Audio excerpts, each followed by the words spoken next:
Good morning everyone. आज 26 जुलाई 2022 है। 26 जुलाई को कारगिल विजय दिवस के रूप में मनाया जाता है। प्रत्येक वर्ष इस दिन हम कारगिल विजय दिवस के रूप में मनाते हैं। चलिए शुरुआत करते हैं, लेकिन उससे पहले एक क्वेश्चन मैं आप सभी के लिए पुटअप कर रहा हूँ। सभी लोग इसका अटेम्प्ट कीजिएगा, वीडियो के आखिर में मैं इस पर डिस्कस कर दूंगा। क्वेश्चन है कि विश्व पर्यावरण दिवस 2022 की थीम क्या थी। प्रत्येक वर्ष 5 जून को विश्व पर्यावरण दिवस मनाया जाता है। आपको बताना है कि इस वर्ष की थीम क्या थी। ऑप्शन ए है कि beat the plastic pollution, option B है only one earth, option C है इकोसिस्टम रीएस्टोरेशन, या ऑप्शन डी है प्रकृति के लिए समय, टाइम फॉर नेचर। इसमें क्या सही ऑप्शन है, सभी लोग कमेंट में जवाब दीजिएगा। वीडियो के आखिर में मैं इस पर डिस्कस कर दूंगा और डिटेल से चर्चा कर दूंगा। फर्स्ट पेज पे जो ये न्यूज़ है, ये न्यूज़ आप लोग पढ़ सकते हैं, ये इम्पॉर्टेंट है। भारत में गरीब के सपने भी हो सकते हैं साकार। द्रौपदी मुर्मू हमारे देश की 15वीं राष्ट्रपति बन चुकी है। द्रौपदी मुर्मू, ये जो द्रौपदी मुर्मू जी हैं, ये हमारे देश की 15वीं राष्ट्रपति हैं। और इन्हें जो शपथ दिलाते हैं, राष्ट्रपति को शपथ दिलाने का काम करते हैं chief justice of India NV Ramana ji ने इन्हें शपथ दिलाया। अब इम्पॉर्टेंट कुछ पॉइंट यहाँ पे दिया हुआ है कि देश की पहली आदिवासी समुदाय की राष्ट्रपति बन चुकी हैं। तो पहली आदिवासी समुदाय के राष्ट्रपति ये हैं। शीर्ष पद पे पहुंचने वाली दूसरी महिला राष्ट्रपति हैं। इससे पहले प्रतिभा सिंह पाटिल जो है पहली महिला राष्ट्रपति थी और ये दूसरी महिला राष्ट्रपति बनी है।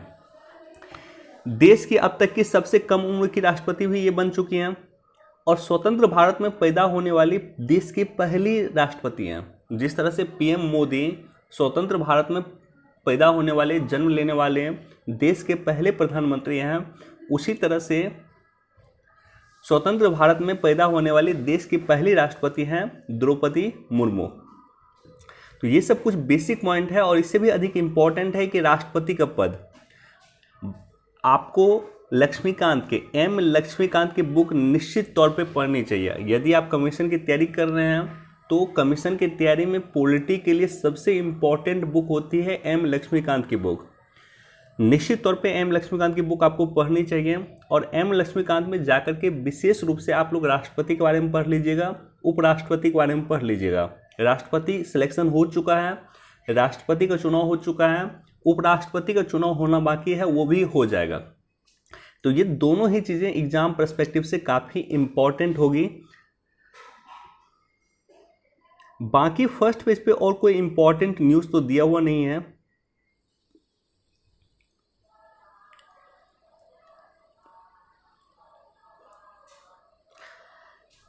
पेज नंबर 3 पे ये इंपॉर्टेंट न्यूज़ है। रक्षा बनाने के लिए 494 करोड़ का विदेशी पूंजी निवेश जो है भारत ने रिसीव किया, भारत ने प्राप्त किया है। और इस बात की जानकारी संसद के पटल पे माननीय रक्षा राज्य मंत्री श्री अजय भट्ट जी ने दिया। तो ये इम्पोर्टेंट है कि आखिर डिफेंस के सेक्टर में भारत सरकार क्या कर रही है। डिफेंस के सेक्टर में मैं देख रहा हूँ प्रत्येक वीक में 2 या 3 आर्टिकल डिफेंस के सेक्टर में आ जाता है कि किस तरह से सरकार डिफेंस के सेक्टर में आत्मनिर्भर होना चाहती है या डिफेंस के सेक्टर में सरकार विशेष रूप से क्या कर रही है।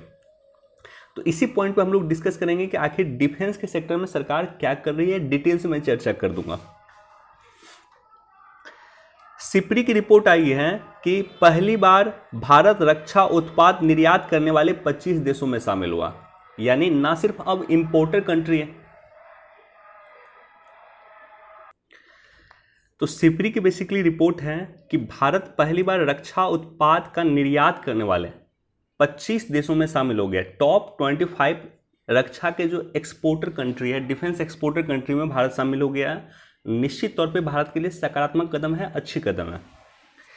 पिछले 5 वर्ष में भारत का रक्षा निर्यात 334% बढ़ा है और भारत ने 84 देशों को रक्षा निर्यात करना शुरू कर दिया। तो ये भी सकारात्मक कदम है। भारत अपनी रक्षा जरूरत का 60% आयात करता है। विश्व का दूसरा सबसे बड़ा आयातक भारत है।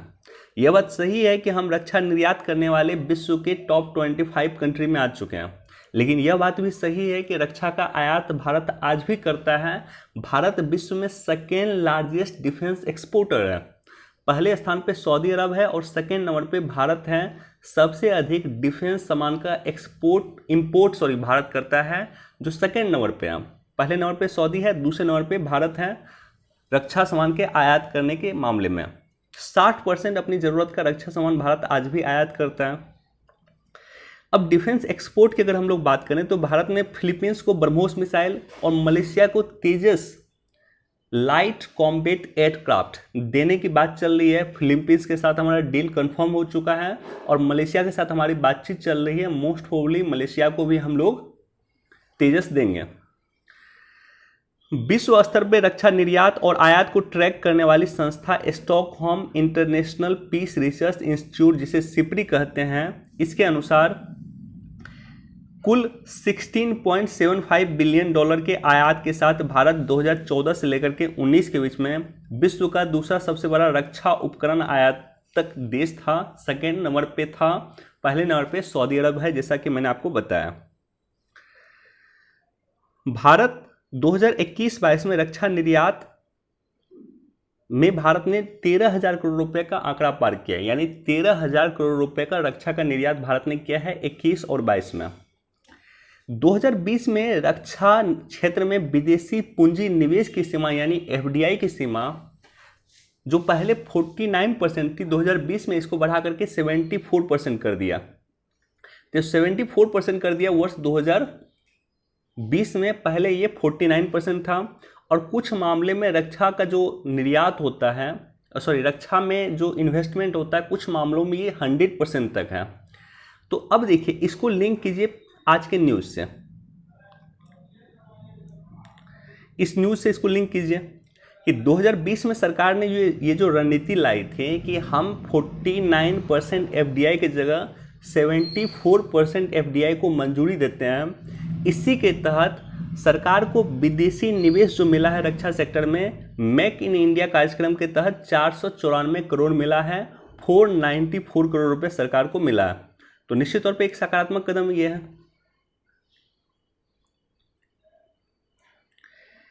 1 लाख से अधिक की संपत्ति जब्त कर चुकी है ईडी। ईडी मतलब इन्फोर्समेंट डायरेक्टरेट यानी प्रवर्तन निदेशालय। आर्थिक मामलों के मंत्रालय, केंद्र सरकार की जो फाइनेंस मिनिस्ट्री है उसी के अधीन ये एक वित्तीय एजेंसी है जो वित्तीय गड़बड़ी को रोकने का काम करती है।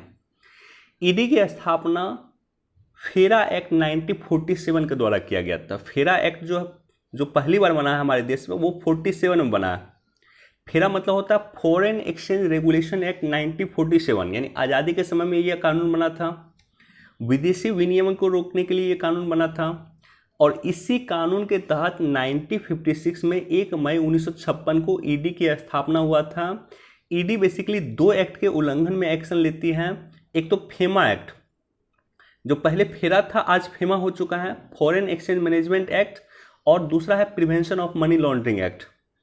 ये 2 एक्ट का उल्लंघन होगा तभी ईडी एक्शन लेगा। और अच्छी बात यह है कि ईडी अब तक 1 लाख से अधिक करोड़ की संपत्ति को जब्त कर चुका है।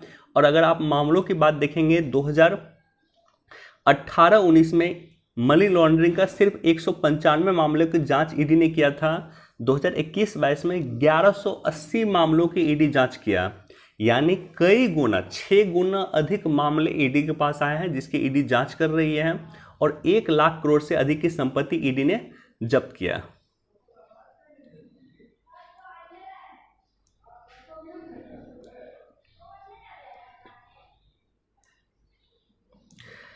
ये पूरा पेज समर्पित है राष्ट्रपति मुर्मू के संबंध में। इसको आप लोग देख सकते हैं। और कुछ इंपॉर्टेंट पॉइंट जो मैं आपके साथ डिस्कस करना चाहता हूं वो यह पीटी पर्सपेक्टिव से ये काफ़ी इंपॉर्टेंट है, पूर्व राष्ट्रपति, तो इसको आप लोग पढ़ लीजिएगा। बाकी यहाँ पे एक इंपॉर्टेंट पॉइंट होता है कि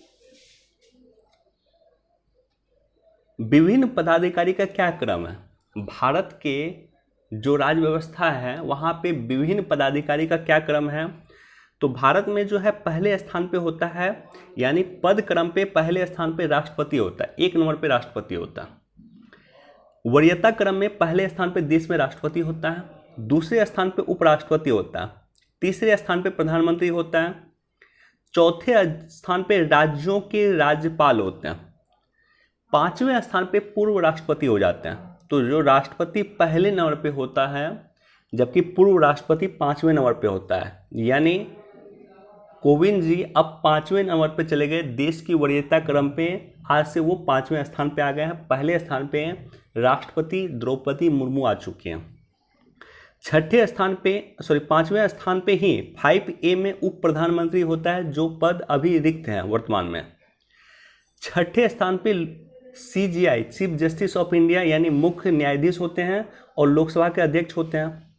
7वें स्थान पे कैबिनेट मंत्री, केंद्र सरकार में जो कैबिनेट के मंत्री होते हैं, राज्यों के जो चीफ मिनिस्टर होते हैं, पूर्व प्रधानमंत्री, लोकसभा और राज्यसभा के विपक्ष के नेता, और साथ ही साथ 7A में भारत रत्न प्राप्त करता व्यक्ति होते हैं।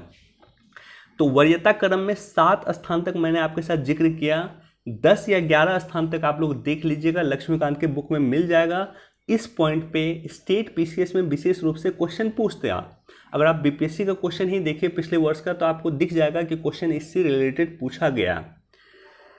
खास करके 9th और 10th तक क्वेश्चन पूछता है, इसलिए 9, 10 तक आप लोग याद रखिएगा। क्वेश्चन स्टेट PCS में पूछा जाएगा, इसको आप लोग देख लीजिएगा।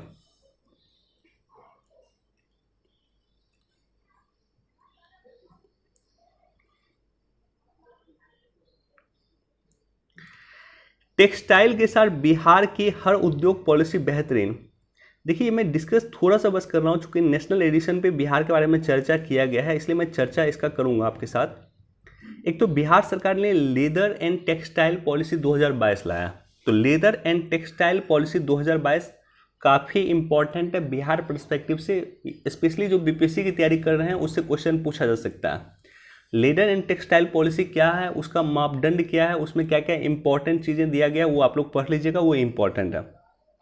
दूसरा, बिहार सरकार ने रिसेंटली स्टार्टअप पॉलिसी लाया, स्टार्टअप पॉलिसी 2022 लाया। पहले हमारे पास स्टार्टअप पॉलिसी 2017 था, अब स्टार्टअप पॉलिसी 2022 लाया है। तो ये भी देख लीजिएगा, BPSC पर्सपेक्टिव से ये काफ़ी इंपॉर्टेंट है।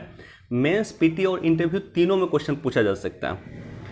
एक यहाँ पे एक और इम्पॉर्टेंट पॉइंट है कि पूर्वोत्तर भारत का सबसे बड़ा बॉटलिंग प्लांट मतलब होता है कि जहाँ पे पेप्सी वगैरह बनता है, कोको कोला वगैरह बनता है। तो पूर्वोत्तर भारत का सबसे बड़ा बॉटलिंग प्लांट की शुरुआत जो किया गया है वो बिहार के बेगूसराय जिले में किया गया, जहाँ पे प्रति मिनट 800 कोल्ड ड्रिंक की बोतल तैयार किया जाता है। तो ये इंपॉर्टेंट है, ये कहीं भी एग्जाम में पूछा जा सकता है, उत्तर प्रदेश के PCS में भी पूछा जा सकता है, कहीं भी पूछा जा सकता है, और विशेष रूप से बिहार के संबंधित एग्जाम जो होगा वहाँ पे पूछा जा सकता है। दोस्तों एक इन्फॉर्मेशन आपके लिए है, यदि आप BPSC की तैयारी कर रहे हैं, 67 BPSC PT की तैयारी कर रहे हैं, तो BPSC के लिए बिहार स्पेशल करंट अफेयर मैं यहीं इसी चैनल पे आपके साथ डिस्कस करता हूँ।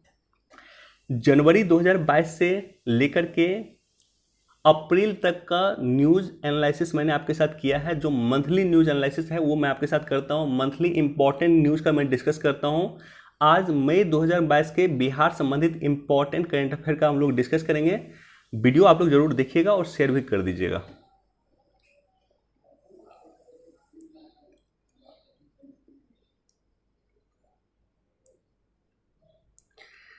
चीन के साथ व्यर्थ की वार्ता, इसको आप लोग खुद से पढ़ लीजिएगा।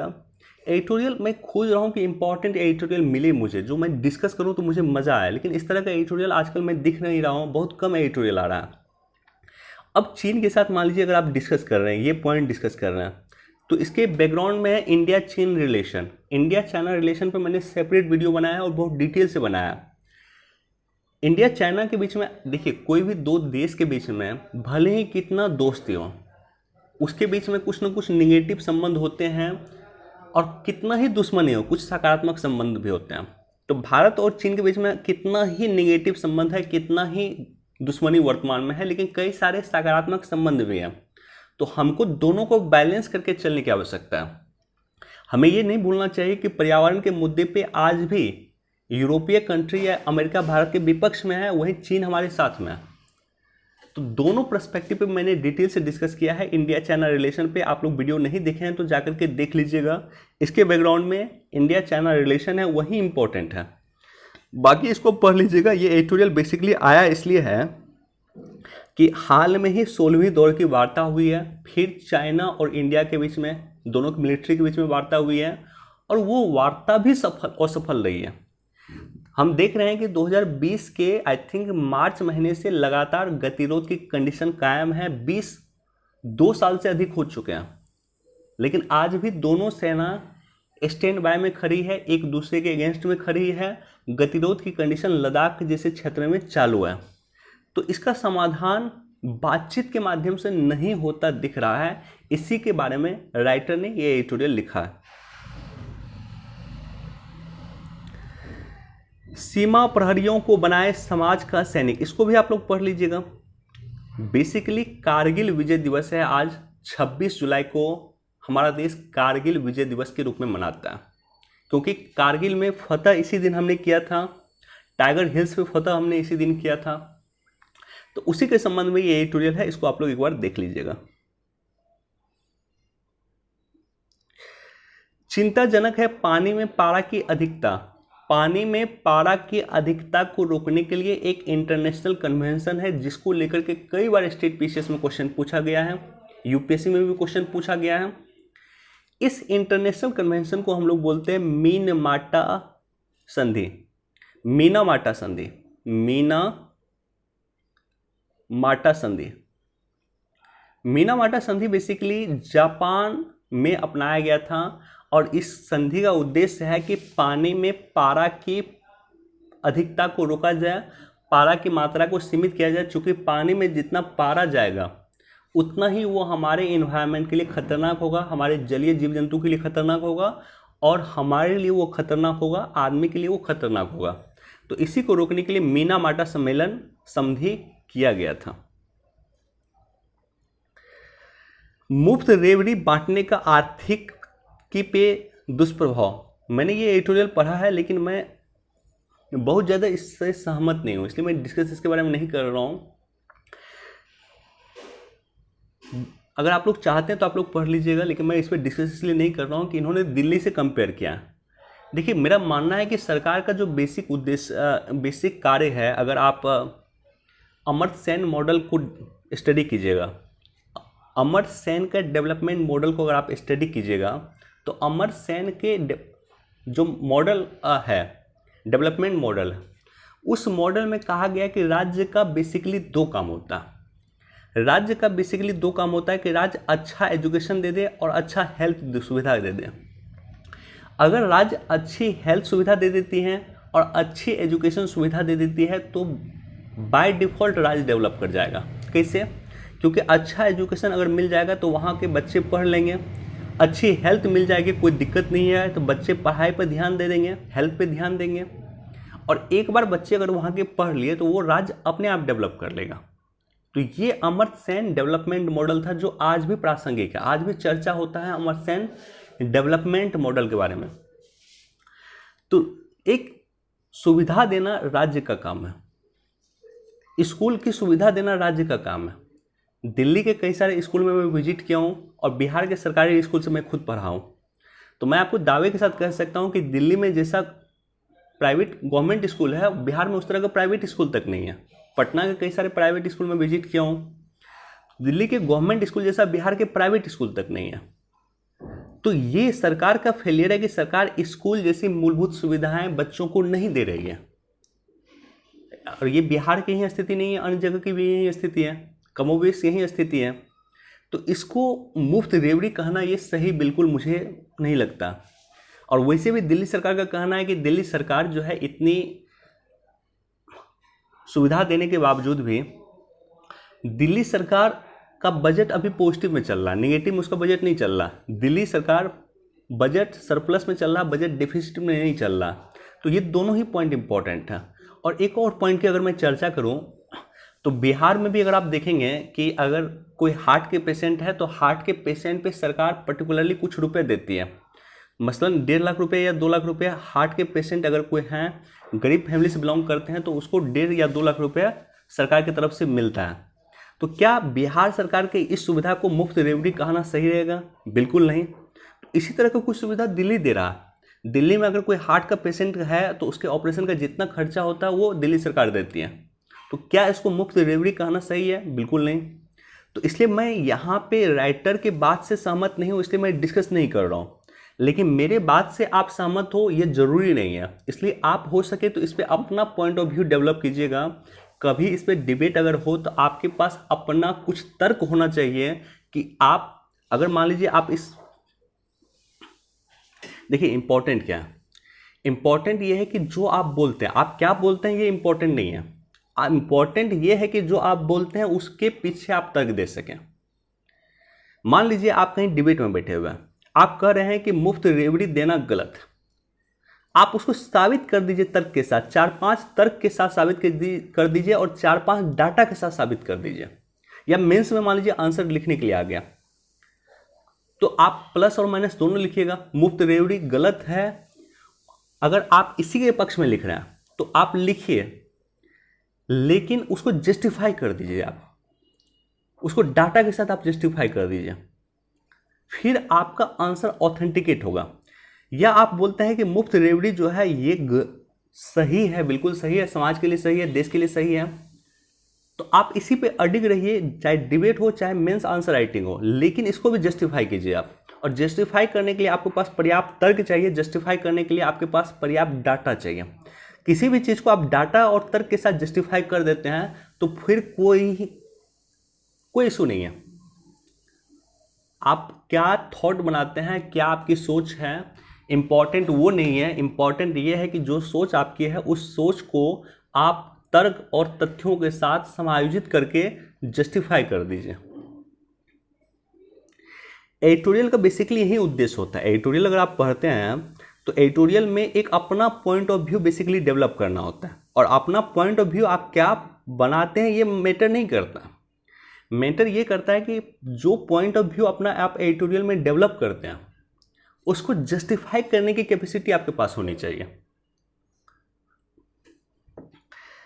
5G की नीलामी आज से 4 कंपनियां मैदान में, और ये चारों कंपनी में जियो है, एयरटेल है, वोडा है और अडानी ग्रुप है। ये 4 कंपनी मैदान में है। मैंने पिछले महीने ही आपके साथ डिस्कस किया था कि पीएम मोदी की अध्यक्षता में एक मीटिंग हुआ था पिछले महीना, और उसमें निर्णय लिया गया कि जुलाई से 26 जुलाई 2022 यानी आज से स्पेक्ट्रम की नीलामी शुरू होगी, और ये स्पेक्ट्रम टोटल 4.3 लाख करोड़ रुपए इस स्पेक्ट्रम की नीलामी से सरकार को मिलने की संभावना है। काफ़ी बड़ा अमाउंट है। अब 5G टेक्नोलॉजी देखिए अगर, तो भारत ने अपनी खुद की 5G टेक्नोलॉजी डेवलप कर ली है, तो ये निश्चित तौर पे अच्छा कदम है भारत के लिए। 5G का शब्द का उपयोग होता है, 5G मतलब होता है 5th generation. Long term evolution की बात करते हैं, ये अगली पीढ़ी के वर्णन करने के लिए कहा जाता है। और जो हमारे दूर संचार मंत्री हैं श्री अश्विनी वैष्णव जी, उनके कहने के अनुसार या उनके अनुसार ट्रायल जो है अगस्त सितंबर में ट्रायल शुरू हो जाएगा, और दिसंबर में 20 से 25 शहरों में 5G की सुविधा शुरू हो जाएगी। बाकी यहाँ पे कुछ इन्फॉर्मेशन दिया हुआ है। मौजूदा समय में अगर आप देखिएगा तो चीन, अमेरिका, दक्षिणी Korea, Britain, Spain, Canada, Australia, Saudi Arab, Italy, France, Thailand और स्वीडन में 5G टेक्नोलॉजी लोग यूज कर रहा है। यहाँ पे 5G टेक्नोलॉजी की कुछ खास बातें दिया गया है, इसको भी आप लोग देख लीजिएगा। 5 सेकंड में 2 GB तक का मूवी डाउनलोड हो जाएगा।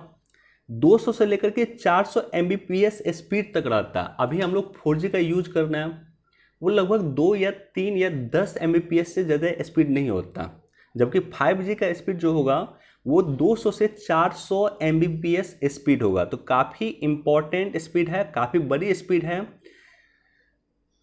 अब 5G का इंपॉर्टेंस क्या है, क्यों 5G को आवश्यकता है भारत को, क्यों 5G में भारत आगे जाना चाहता है, क्यों 5G के स्पेक्ट्रम की भारत सरकार नीलामी कर रहा है, इन सारे सवालों का जवाब ढूंढने का प्रयास कीजिए तो आपको एक ही आंसर मिलेगा, और वो आंसर है कि चौथी औद्योगिक क्रांति में, इंडस्ट्रियल रिवॉल्यूशन 4.0 में हमें आगे बढ़ना। भारत पहली औद्योगिक क्रांति से दूर था, दूसरी औद्योगिक क्रांति से दूर था क्योंकि दोनों के समय भारत गुलाम था, तीसरी औद्योगिक क्रांति से भी भारत दूर रहा है, लेकिन चौथी औद्योगिक क्रांति में हम लीड भूमिका निभाना चाहते हैं विश्व में। चौथी औद्योगिक क्रांति का क्या पार्ट है, मशीन लर्निंग इसका पार्ट है, क्लाउड कंप्यूटिंग इसका पार्ट है, क्वांटम कंप्यूटिंग इसका पार्ट है, ब्लॉकचेन टेक्नोलॉजी इसका पार्ट है, आर्टिफिशियल इंटेलिजेंस इसका पार्ट है, ऑगमेंटेड रियलिटी इसका पार्ट है, वर्चुअल रियलिटी इसका पार्ट है, रोबोटिक्स इसका पार्ट है। तो ये सारा का सारा चीज़ जो है इंडस्ट्रियल रिवॉल्यूशन 4.0 से जुड़ा हुआ, जो मैंने आपके साथ अभी डिस्कस किया। और इन सभी में बेहतर करने के लिए हमें 5G टेक्नोलॉजी की आवश्यकता है, 5G इंटरनेट की आवश्यकता है। बिना 5G इंटरनेट के बिग डाटा एनालिसिस हम नहीं कर सकते हैं, रोबोटिक्स टेक्नोलॉजी पे बहुत ज़्यादा कमांड हम नहीं कर सकते हैं, क्लाउड कंप्यूटिंग का हम प्रयोग नहीं कर सकते हैं, आर्टिफिशियल इंटेलिजेंस का हम प्रयोग बेहतर तरीके से नहीं कर सकते हैं। युवाओं को सहकारिता में मौका देने की बदलाव की तैयारी, देखिए ये हम लोग डिटेल से डिस्कस करेंगे। सरकार अभी एक तो सहकारिता को लेकर के देश में लगातार चर्चा, तो सहकारिता के बारे में आपको पता होना चाहिए। 97 संविधान संशोधन, 97वें संविधान संशोधन के द्वारा सहकारिता को संविधान में स्थान दिया गया, मौलिक अधिकार में स्थान दिया गया था, मौलिक कर्तव्य में स्थान दिया गया था और अनुच्छेद 243B में स्थान दिया गया, 3 जगह जोड़ा गया। 97th कॉन्स्टिट्यूशनल अमेंडमेंट 2011 के द्वारा सहकारिता को संविधान में 3 जगह जोड़ा गया। एक तो आर्टिकल 19 में जोड़ा गया मौलिक अधिकार में, एक राज्य के नीति निर्देशक तत्व में जोड़ा गया और एक आर्टिकल 243B में जोड़ा गया। तो इस तरह से 3 जगह सहकारिता को जोड़ा गया 2011 में। तो सहकारिता को लेकर के सरकार कई समय से सजग है, या ऐसा नहीं कि कांग्रेस के समय में प्रयास नहीं हुआ। 97 संविधान संशोधन कांग्रेस ने ही पारित किया था, उसी की सरकार थी। तो सरकार सजग है इसको लेकर के। और हाल में ही पिछले वर्ष हमने देखा है कि सहकारिता को लेकर के एक अलग मंत्रालय बना दिया गया है और हमारे देश के गृह मंत्री माननीय श्री अमित शाह जी देश के पहले सहकारी मंत्री हैं। तो सहकारिता को लेकर के सरकार काम कर रही है। सरकार का मानना है कि हमें $5 ट्रिलियन की इकोनॉमी बनानी है 2025-26 तक, 2024-25 तक। अगर भारत को $5 ट्रिलियन की इकोनॉमी बनानी है तो सहकारिता को हमें आगे बढ़ाना होगा। तो इसी दिशा में सरकार का एक प्रयास है मल्टी स्टेट कोऑपरेटिव सोसाइटी विधेयक 2022, जिसे सरकार इस सत्र में, यानी अभी जो मानसून सत्र चल रहा है उसी सत्र में सरकार पेश कर रही है। ये बिल आएगा तो फिर हम लोग डिटेल से इस बिल के बारे में चर्चा करेंगे, लेकिन इंपॉर्टेंट आपके लिए है सहकारिता। दोस्तों ये न्यूज़ काफ़ी इंपॉर्टेंट है, ये आंसर राइटिंग पर्सपेक्टिव से इंपॉर्टेंट है। सरकार का संकेत अनुमान से कम रहेगी आर्थिक विकास दर। देखिए आंसर राइटिंग, अगर आपके पास समय है, मान लीजिए कि आप अगले वर्ष 2023 में यूपीएससी देने वाले हैं या 2023 में बीपीएससी वगैरह देने वाले हैं, तो आप आंसर राइटिंग जरूर कीजिए। जब तक आंसर राइटिंग नहीं करेंगे तब तक आपको पता नहीं चलेगा कि आप कितने पानी में हैं। अगर आप इसी वर्ष एग्जाम देने वाले हैं, मान लीजिए बीपीएससी का एग्जाम देने वाले हैं 67 बीपीएससी पीटी का, तो फिर तो आपको आंसर राइटिंग की आवश्यकता नहीं है, अभी पीटी पे फोकस कीजिए। लेकिन अगर अगली वर्ष एग्जाम देने वाले हैं फिर आंसर राइटिंग करना चाहिए। जब तक आंसर राइटिंग नहीं करेंगे तब तक आपको पता नहीं चलेगा। आप आंसर राइटिंग बेसिकली मेंस ही एक लोगों को निकालता है। मेंस के माध्यम से ही एक व्यक्ति किसी पर्टिकुलर डेजिग्नेशन पे पहुंच पाता है, आईएएस बनता है, आईपीएस बनता है, एसडीएम बनता है, डीएसपी बनता है, लेकिन वो मेंस के बदौलत बनता है। तो मैं ये चर्चा इसलिए कर रहा हूँ कि ये जो पॉइंट मैं आपके साथ डिस्कस कर रहा हूँ ये मेंस पर्सपेक्टिव से इंपॉर्टेंट है। जब आपको एनर्जी सिक्योरिटी पर लिखने का मौका मिले, इस पॉइंट को आप वहाँ पे लिख सकते हैं, कोट कर सकते हैं, या भारत के इकोनॉमिक डेवलपमेंट पे आपको लिखने का मौका मिले, इसको कोट कर सकते हैं। ये पॉइंट क्या है? ये पॉइंट ये है कि आर्थिक सर्वे 2021-22 में सरकार ने ये कहा था कि 2022-23 में, यानी जो वर्तमान का वित्तीय वर्ष चल रहा है, वित्तीय वर्ष 2022-23 में हमारे देश की आर्थिक विकास दर 8 से 8.5% रहेगी यदि कच्चे तेल की कीमत $70 से $75 प्रति बैरल हो। ये कहा था $70 से $75 प्रति बैरल अगर कच्चे तेल की कीमत रहेगी 22-23 में, तो हमारे देश की आर्थिक विकास 8 से 8.5% हो सकती है। लेकिन वित्तीय वर्ष 2022-23 का जो पहला महीना होता है अप्रैल 2022, उसी में $102 प्रति बैरल क्रूड ऑयल की कीमत पहुंच गई है। कच्चे तेल की कीमत पहुंच गई, और कच्चे तेल की कीमत लगातार अभी तक इस वित्तीय वर्ष 2022-23 में $100 से अधिक रही है। तो फिर सरकार ने ये जो अनुमान लगाया था आर्थिक समीक्षा में, ये अनुमान से नीचे सरकार का आर्थिक विकास होगा, देश का आर्थिक विकास निश्चित तौर पे 8% से कम रहने की संभावना है। ये कहना है माननीय वित्त मंत्री श्रीमती निर्मला सीतारमण जी का।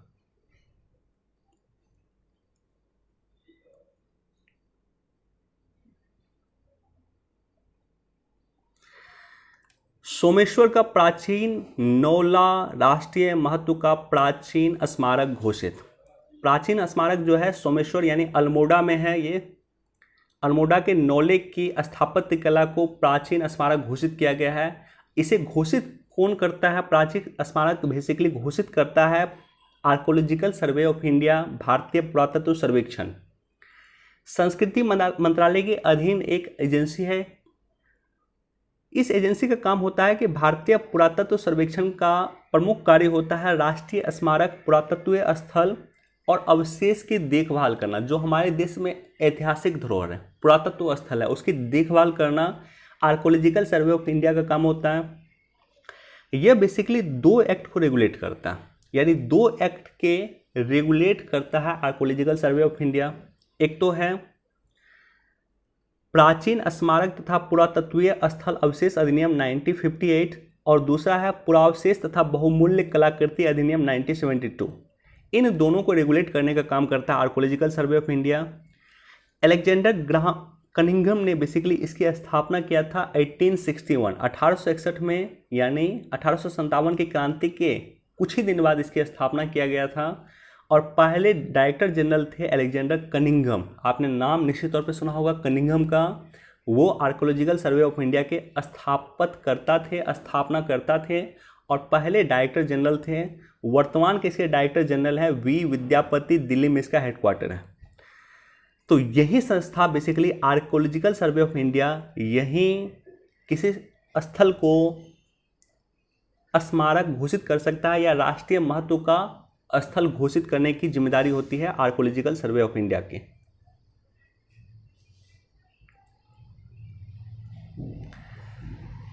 भारत ने अपनी पहली परमाणु पनडुब्बी अरिहंत लॉन्च किया था। आज ही के दिन 2009 में भारत ने पहली परमाणु पनडुब्बी अरिहंत को लॉन्च किया था। तो दोस्तों इतना ही इंपॉर्टेंट न्यूज़ है। लौटते हैं क्वेश्चन पे।